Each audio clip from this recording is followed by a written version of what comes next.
really taught me that who cares what color you are? Who cares who you love, right? We're all working together to solve a lot bigger problems. And when I think about my work with the space community, these are people who are working to solve our biggest problems. Like they're working to solve climate change. They're working to put people on the moon permanently in like a colony. They're working to go to another planet. Like who's going to be the first person to set foot on another planet? There's never been a woman on the moon. There's never been a person of color on the moon. And Artemis is going to change that. And I would really love my whole philosophy or goals with my career right now is to bring the fictional Starfleet officers, the actors, into partnership with the real life Starfleet officers, the astronauts, and working with NASA and working with private space, which is everything from SpaceX and Blue Origin down to some of the smaller but still mighty space companies that are working really hard to, for example, one of my clients, Above Space, wants to put Deep Space Nine in orbit with a half G of gravity. Okay. That's their goal. No one has ever put a vehicle in orbit with gravity on it because it's really hard. And it's hard to maintain gravity. So when we see video from the International Space Station and we see the astronauts that are up there, they are, yes, they're scientists and but they're also, their bodies are also undergoing a big change, because if you don't have gravity, a lot of your systems on your body don't work the same. So they have to like work out to maintain muscle mass. They have to, there's lots of, I mean, going to the bathroom in space without gravity is like horrible. I've heard way too much about how horrible it is to be camping in space with no gravity. Yeah, so I mean, crazy. They're solving these problems, and you know, people say, why are we going to space? We have so many problems down here. Mm-hmm. And it's funny because NASA has innovated so many things that we use in our everyday lives. And, you know, all of the digital stuff and the digital processes that we're working, I mean, those were developed by scientists who were working for companies like, or for, you know, NASA's not a company, it's a government entity, but for organizations like NASA, like we got giant computers because they needed to figure out how to control the space shuttle that was putting Neil Armstrong on the moon. Like it was, everything has kind of stemmed out of there in terms of our technological innovation. And if you look at Star Trek, look at them having you know, the pads and the laptops that they have, which are now way bigger than what we have, you know, 200 years before Star Trek. So in one of the private astronauts that I've worked with and spoken to is Dr. Cyan Proctor. She's the first Black woman to pilot a space aircraft. She was with the Inspiration 4 mission. That's a SpaceX mission. And she says, when you solve for space, you solve for Earth. And I really like that, because right now they're doing stuff with experiments in space, like with medicines, because when you grow these proteins of these medicines without gravity, the protein matrices grow bigger, they grow more complex. And they think that if they take these proteins that they've grown in microgravity and they bring them back to Earth and inject them to shrink a tumor or to get rid of the plaque that thing builds up and causes Alzheimer's, you know, that's space solving a lot of problems here on Earth. Yeah, that's rad. It is rad. It's rad. That's the part, is it's cool. And you feel that, and I feel this, so that's probably why I'm asking this question, maybe just for reaffirmation in this conversation, but you feel that Star Trek has had a significant influence on the space industry. Oh my gosh. Every single person I have met in the space industry is a huge nerd and they love Star Trek. I mean, most of them got into space because, you know, you have to think about, it's been 50 years since we went back to the moon. So this generation of astronauts, they didn't have real life astronauts that were on the moon to look toward. They had fictional astronauts, right? Like, yeah. Yes, of course, the entire time NASA has been operating, this entire time, there have been astronaut classes and people going up, but only, I think it's what, 65 or 67 women have been to space. Everybody else is men. So when you're a woman and you're in a STEM program at a university and you think to yourself, can I do that? I'm not sure I can do that. I don't know if I have that in me. And then you see like Counselor Troy sitting right there on the bridge next to Picard. And you think, yeah, I can do that. Because look, she's right there. And I mentioned to Marina at this most recent convention, I said, you know, the conversation about astronaut mental health is very important right now. They're talking when they talk about putting people into deep space, which is going to Mars or, going to Venus or visiting our closest planets. They're going to have to be alone in a very small space with other people for quite a while, with constraints on what they eat, how warm and cold it is. Is their radiation shielding working? You don't want to be irradiated by the sun. Like, there's so many, they call it crew systems, which is basically like eating, drinking, going to the bathroom, sleeping, etc. And the impact that Star Trek has had is they show these people like, this is possible, right? This is something that this future is possible if only we have the ability to put aside our differences and work together to create the Roddenberry future.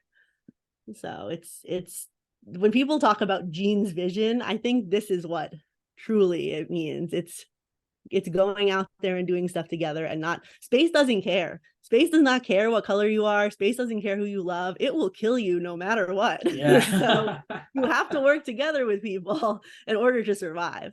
I don't know if you've watched For All Mankind. Have you watched that show? I love that show. Oh, yay. Okay, I don't even have to preach the gospel of Hi Bob to you, but you see like how one of the crew members, when they go to Mars in the third season, he doesn't tell the crew that he's gay until he gets there, and they're doing these videos to send back home, and he confesses in the video that he's gay, and then it's aired back on Earth.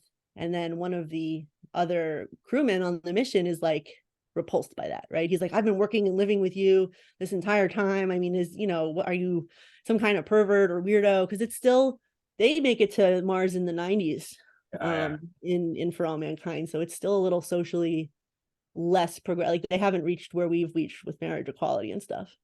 But I still think that could happen. Like, you could still get somebody like that. So like I said, space doesn't care. Mars did not care. There was a horrible incident in the show on Mars, and it didn't care. Yeah. If you had, they just had to work together or they would have died. So I think this very interesting to me. I think this is a good kind of takeaway from this conversation. We talked about a number of things, but the thing that really struck me is that one of the futuristic things that Star Trek will continue to have an impact on is real life space and exploration. And I think that's so cool that you are a part of that with all these projects, with all the people that you've mentioned. I think if we had to sum it up, like, where do you see Star Trek further going in space and exploration? What are some things that you're working on, or things that you're seeing that you're like, man, this excites me, and I know there's a little Trek influence?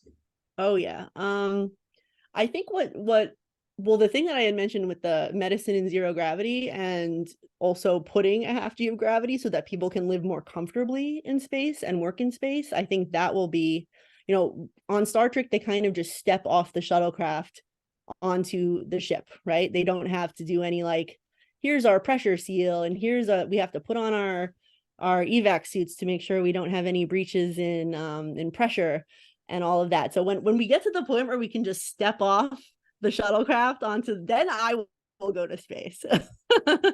Right now, I don't really want to strap 1 million tons of rocket fuel under my butt and launch, but we'll figure it out eventually. But I think that the influence that I'm seeing in some of the projects that so for example, for the last year, I have been the director of partnerships and outreach for Explore Mars, which is a nonprofit that's partially funded by NASA.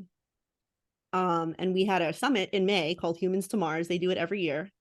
And we invited Melissa Navia. This was the first year that they had a celebrity, because I was there. I was like, we have to bring a Star Trek person on. Yeah. And Melissa Navia was an excellent choice. She's, of course, the helmswoman on the Enterprise on Strange New Worlds. And it's great, too, because she's a Latina American, and she represents both women and the Latina community in Star Trek. And that's very important because we have very little representation of that. And I got to introduce her to Dr. Proctor. So the first woman to pilot the Enterprise and the first Black woman to pilot a spacecraft had a lovely conversation. And that is what makes me excited. Yeah, I love that connection. And I also worked with Yuri's Night this year, which is a global space party. Yuri's Night is mid-April. So it's the anniversary of the first human being in space, Yuri Gagarin, who's a Russian cosmonaut. And they have a big party under the space shuttle at both Kennedy Space Center in Florida and the California Science Center. Nice. I brought the Star Trek team out to the California event because it's in LA. Everybody lives nearby. They can go out, have a night on the town, and then go back to their own beds, which is just great for everyone involved. Yeah. And the Planetary Society, which is run by Bill Nye, is also very important cause to Bob Picardo and Tim Russ. Bob is on the board, and he had been going to Yuri's Night for quite a few years now. So rad. But this year, I brought out 25 other Star Trek people, and I really wanted to get the I fans saw the involved. social. Yeah, you had Nana there, and you had some pretty cool people. The social was all me. All right, hey there. Love it. You gotta toot your own horn. That's, and I, one of the things I did want to discuss, and you I know we have a couple other questions coming forward, and I just want to make sure we touch on it, which is the importance of women in professional settings tooting their own horn and saying, this is something that I accomplished, and this is something that I could bring to your event, or this is the attitude that I could bring to your company when I'm talking about your branding. And this is why branding is important, and this is why it's important to put your product out there, because I think a lot of the space companies that I've worked with, they have a lot of proprietary technology, and they're like very much like, this is my idea, and we don't want anyone else to steal it and make money off of it. And that's great. I totally understand that. But you also have to tell people all the cool stuff you're doing. So the marketing aspect of space is not there yet. And I really want to be part of that. And I think connecting with the Star Trek team and with events like Yuri's Night, getting people excited about our keynote speaker for Yuri's Night, who was Dr. Jessica Watkins, who will maybe be one of the first women on the moon, if not the first woman. She got to talk about her time on the ISS. Tawny Newsome interviewed both her and Dr. Proctor on stage. So it was three black women talking about space on stage. It was pretty awesome. I wish that Nichelle had been alive to see something like that. She was there in spirit. She really was. Well, the Nichelle Nichols Foundation was part of the event. So, and I've met many cool people through Nichelle's legacy. And, if anyone listens to the Sci-Fi Sisters podcast on Trek Geeks Network, they have an incredible depth of Black history that they've brought to it. And just having them talk about Nichelle's legacy over, it was at the Trek Geeks Trek Talks for Dr. Martin Luther King's legacy.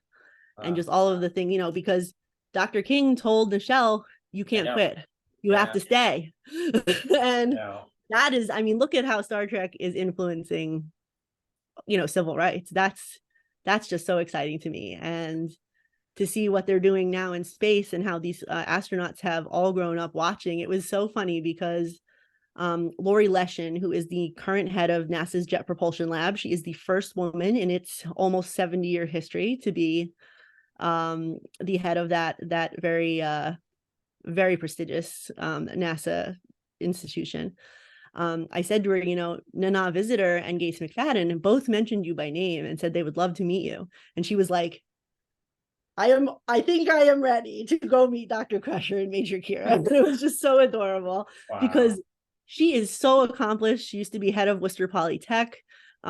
She's a brilliant lady, and to have her be so excited to the point of like, I am intimidated to meet Dr. Crusher, whereas Gates was just like, you've done so much, you're so smart, and you're doing so much for space. And of course Nana and Gates put her at ease immediately. But those kind of conversations are, and hopefully future partnerships are, the most exciting thing to me, is taking the people that have been, even I put together a pride panel for Blue Origin in June. Nice. With the help of Inara Tabir, who I met. She was the one who brought me into space. Inara brought me into space. So Inara is great. Everyone should check her out. She is at Galaxis Gal. Inara is trans, so she is also advocating for that community in the space sector. And she said, I had been with a tech client. I had recently finished. They hadn't paid me. They owed me like $9,000. I was like, all right, I'm done. This freelancing stuff is nonsense. Because she asked me what I was doing, and I said, well, I'm kind of like, I work with Kate obviously, but I'm kind of in between these tech clients. She was like, come work for space. We need you. And I was like, okay. It was like no convincing. I was like, I will come and work for space. Like, it was just, I met her through the Gaze in Space organization, and she was their was it director? She was the she was doing a lot of planning for Gates in Space. She has since stepped away and is with a whole bunch of other space companies now. She works with some incubators and just so many different. She has. You think I'm busy? She's got like 600 different projects going at any minute. She's working with Art Basel, which is a big. They're going to do Miami, a big. Yeah, Miami. They're going to be in Miami in a couple months doing these huge futurist displays and all sorts of things. So the areas that she is involved in are really innovative and cutting edge, and I hope to be part of that in some way. And she's just really great. She's always hooking me up with people and just connecting me. And I'm a connector too. That's like what I do. I'm like, all right. My friend Matthew, for example, is the head of he's the lead interpreter at the H.R. Macmillan Planetarium in Vancouver. And I said, Matthew, you need to be working with some of these space companies. So I connected him with Loretta Whiteside, who is the head of Yuri's Night, and he did a video on the eclipse for her.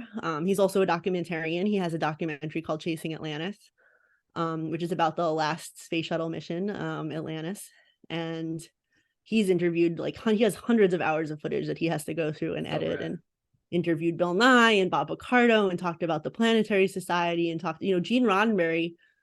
The Planetary Society was one of the only organizations that he like fully blessed and was like, this is the Star Trek future. Something like this is what we need.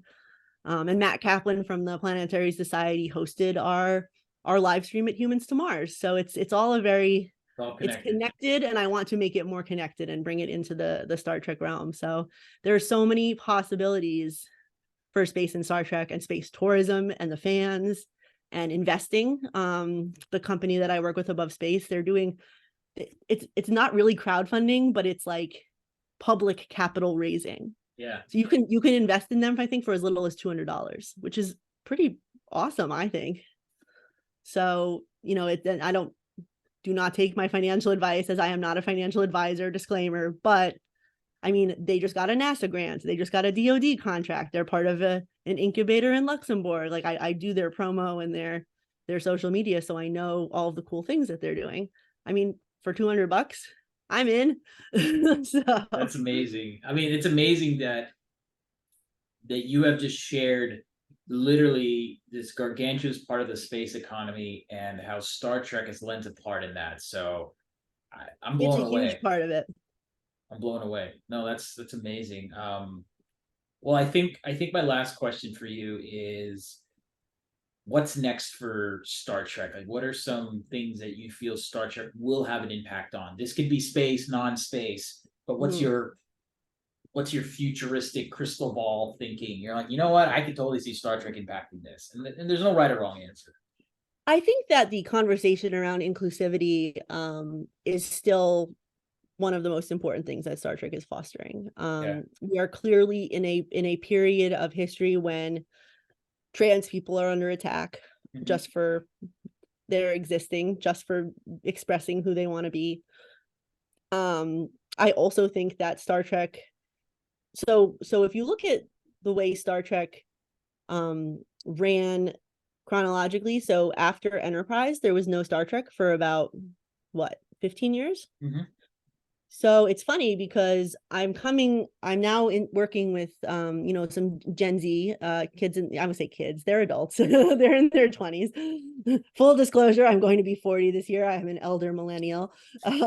So these kids did not grow up with any Star Trek on their TV. Like, they don't have the memory of sitting down with their dad or their mom, but a lot of people enter it through their dad because, sci-fi and dudes are like, that's another part is studios really think sci-fi is for men. It's not. It's for all of us. That's a whole nother conversation. But not being able to know what Star Trek's legacy is, and now having 5 Star Trek shows available and filming at the same time. Picard is obviously wrapped. Discovery's wrapping this year. Prodigy is unfortunately needing a home, so hopefully they'll find one soon for the kids. But so the people who are my age who are now having kids, they're having their little kids watch Prodigy, and getting their kid. I get all sorts of adorable little girls with their little Janeway mug and their little bun on social media who are like, I'm hologram Janeway and I'm gonna help you run your ship. Like, it's so adorable. But I think the bringing the message of Star Trek to this group, like to the Gen Z group, is now being done through Discovery and Strange New Worlds and Picard a little bit, because that was more of a legacy show. I think what's next is keeping that message top of mind, right? They want to, like, even like so we've just come from the summer of Barbie and learning about the negative effects of the patriarchy. Yep. And how patriarchy is bad for everybody, men included, and how what feminist agency means in storytelling, but also what means in your regular life. Like, I've worked with people who are not quite clear on what does that mean. What is feminist theory, and Barbie and the prevalence of that conversation in pop culture. It can extend to whatever else you're watching. Like, so if you're watching Star Trek and you see the episode of Strange New Worlds where Una is put on trial, she's put on trial for something she didn't have control over. She was born as an augmented person. That's But she still deserves her place in Starfleet. And I think that conversation of, like, I'm a woman. Yes, like, for example, I mentioned earlier about, being a professional woman in this very male dominated space.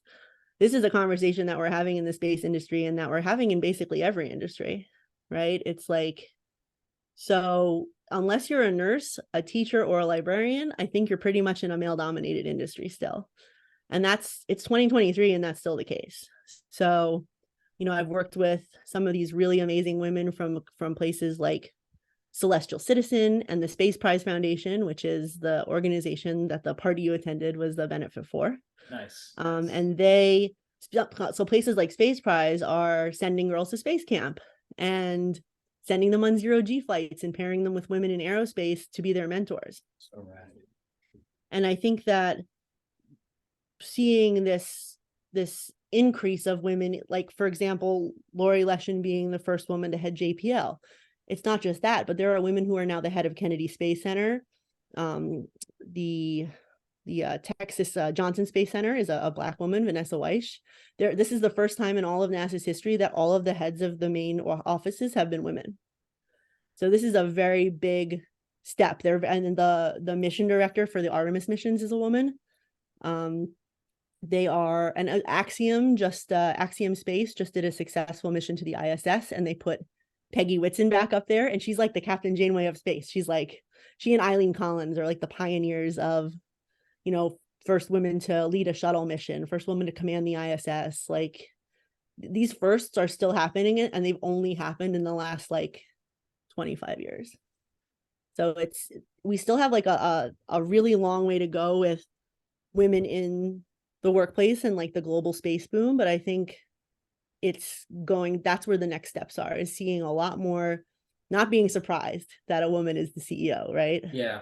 And that's what I love about Star Trek, is it's already given us a glimpse of what you're saying. You know what I mean? Yeah. Love it. Because we're still, look at the things that and people are right. Like, human trafficking is a huge, huge problem. Yep. That's something that I've written and talked about, and I've attended sessions at the UN about. Women and girls are trafficked extremely heavily all over the world, but specifically in India and Asia. Mm-hmm. The corridor of trafficking between Seattle and San Diego is very, very much a real thing. People think, oh, it's not happening here. It's happening in every city. Yeah. Women are being trafficked, and young girls. And it's like we're still looking at like a young girl being trafficked to a woman being the head of the Jet Propulsion Lab. Like, it's our extreme differences are still so extreme. So I think that Star Trek and the lessons that you learn from that are really something that will hopefully bring that gap eliminated, hopefully, in the future, right? Well said. It's a lot to put on the shoulders of a television franchise, but the lessons that I think people take away from it, and that men take away from it, is it's like, oh, it's not unusual to have a woman pilot, or it's not unusual. Like, everyone on Voyager, all of the crew, nobody is like, what are you doing in the captain seat there, lady? Yeah, Like yeah, they just yeah. immediately are like, yes, ma'am, and yes, sir. She prefers captain. Okay. Like it's it's never a question. And for Yeah. them people to see that and then to like turn around and implement it at like the most basic level of management to say like I have a female manager, okay, I'm not going to disrespect her. She's in charge. Like that's a big deal. Yeah. Well, we're gonna definitely do a part two. We unpacked so much in this conversation. Thank you for doing this. I really appreciate it. It's Thank you really so much for having me. This love has the work been you're really doing. cool. And before we go though, where can people learn about you and if they want to connect with you, all that stuff? Yeah, if you're wanting to talk about your career, LinkedIn is a great place to find me. It's just Amy Imhoff. I am currently looking for my next steps in the space industry. So I'm hopeful. I've been applying to some space companies. So I'd love to work for marketing and communications and brand strategy and all of those great things and bring my Star Trek contacts and knowledge Yes. to space. I really like Mariner. But also you can find me on whatever the hell he's calling it these days, Twitter at Amy Imhoff 1701. I'm also on any of the new platforms at that same exact handle and on Instagram as well. So yeah, just keep an eye out for me online and sharing all sorts of memes and feminist Barbie things and just pictures from Star Trek Las Vegas, which is what I've been doing right now. So I'm excited to meet new friends always. I always want to make new acquaintances and meet new professionals that I can connect with each other. So Awesome.